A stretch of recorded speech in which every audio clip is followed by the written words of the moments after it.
Oh yeah, that's my fluffy toy. I know you didn't. Wait.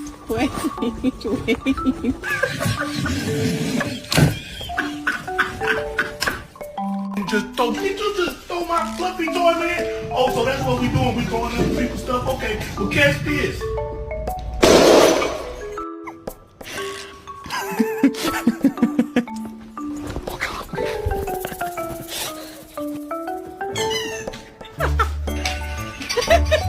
Korktun mu?